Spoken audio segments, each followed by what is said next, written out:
오늘은 각종 커뮤니티에서 난리가 난 사건으로 이미 주요 언론에도 보도가 되었지만 저희 방송은 다른 각도로 접근해 보려고 합니다. 먼저 대전 시민들이 우라통 터질 일이 또 벌어졌는데요. 보시다시피 어제 물폭탄에 대전이 몽땅 잠겨서 주민들이 보트를 타고 대피하던 와중에 주민 한 명이 사망하는 등의 난리가 났었죠.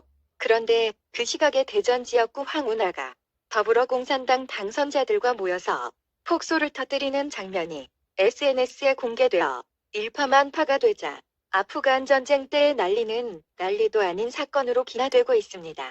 이 사진이 문제가 된 것은 희한하게도 대전에 물난리가 났던 그 시각에 울산 부정선거 황운하를 비롯해 민변 출신 이재정, 은평 조선족 참관인 부정선거 박주민, 전라도 남원 출신 최강욱 등의 더불어공산당 애들이 모여 히덕거리고 있었다는 것이죠.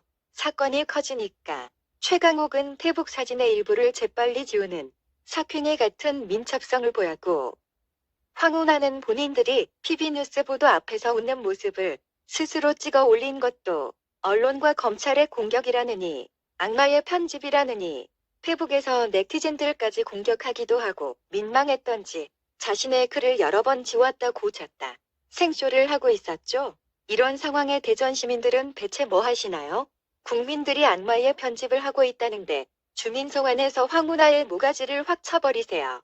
그러면 당시의 사진을 확대해 볼까요? 이 정도면 악마의 편집이 아니라 악마들이 주인공이 된 포토제닉 수준이 아닙니까? 이 자들이 왜 이렇게 부산을 떨고 있을까요?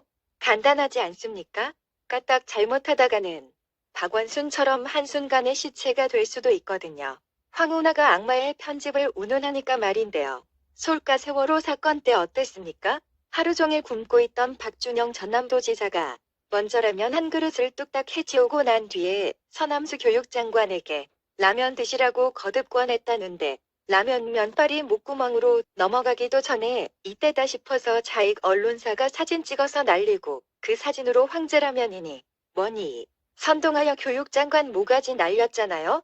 서남수 장관의 모친은 아들이 장관 되었다고 몹시 좋아했다가 황제라면 사건 이후 실망과 분노에 못 이겨서 불과 2년 만에 별세했죠.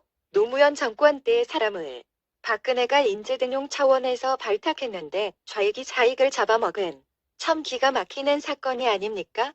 황제라면 사건 때 바로 앞자리에 전남도지사 박준영이 있었다는데 마치 박준영은 그 자리에 없었던 것처럼 사진 구도를 잡았고 더구나 전남도지사가 자꾸 라면을 먹으라고 수차례 강제로 권했다고 하던데 이거야말로 전라도 카르텔의 함정에 빠뜨린 것 아닌가요? 진정한 악마의 편집이란 이런 상황을 두고 하는 말입니다. 그리고 문재인과 추미애, 정청래, 주승용, 이우권 등이 꼼짝 못하는 사진 속의 이 사람이 진짜 유가족 대표 맞나요? 2013년 박근혜 대통령 수단과 방법을 가리지 않고 끌어내려야 한다고 페북에 글을 쓴 정의당 당원이라는 유경근 세월호 유가족 대표와 지금 이 사진 속의 세월호 유가족 대표 전명선 씨는 대체 어떤 관계인가요? 참 특이하고 묘한 분위기를 풍기는 사진이네요. 5.18 폭동의 핵심이자 송영길의 중학교 동창이었다던 토착 간첩 윤기권이 58 보상금 2억 원을 가지고 월북했었는데 평양 지도교원으로 있다던 이런 자가 지금 다시 서울에 나타나 버섯이 돌아다니고 있다는데 국정원은 대체 뭐하고 있나요?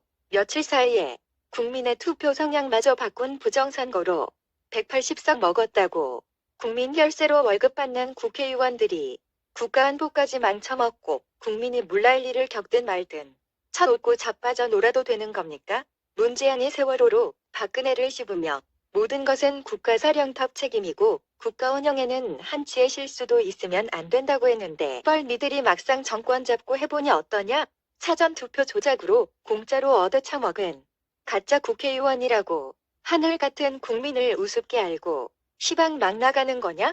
정상적인 나라였으면 황운하는 울산시장 공작 선거만으로도 즉각 구속감인데 민주당 공천 받고 부정 당선돼서 이제 국회의원까지 헤쳐먹냐? 전직 경찰청장이 부끄럽지도 않냐?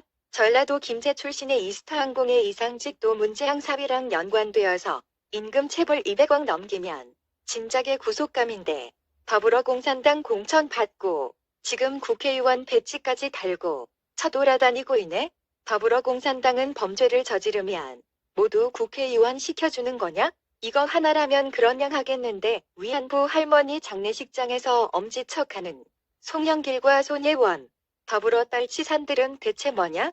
우한폐렴 첫 사망자 나온 날에 짜파구리 처먹고 차웃다가 국민들에게 욕을 짜파구리만큼 시커멓게 얻어쳐먹은 문재한 부부도 톱클래스 아닌가? 위안부 할머니 삥 뜯고 등쳐먹다 애꿎은 소장 사망사고를 일으켰던 앵벌이 윤미향의 전후 좌우 싹 달라진 표정하며 성추행범과 청부살인자, 살인마와 추종자가 마주 잡은 손에다가 엘리베이터에서 나오는 조국놈의 소시오패스적인 표정 바꾸기는 정말 소름 끼쳤다. 부정선거로 만든 거대 여당에 제동장치 없는 위험한 폭주기관차, 그렇게 내로남불, 무소불위로 달려가는 내 놈들의 종착역은 어디일 것 같냐? 그 마지막 역사의 이름은 추락하는 것은 날개가 없다의 공중닭가. 카산드라 크로스. 카산드라 크로스. 더불어공산당 탈출은 지능순이다. 달창과 문바들은 지오행 열차에서 하루빨리 탈출하라. 탈출하라. 탈출하라. 민초들의 야구방망이에 맞아 죽거나 여적죄로 총살당하기 전에 이것은 불과 1년 안에 벌어질 실제 상황이 된다. 명심하라.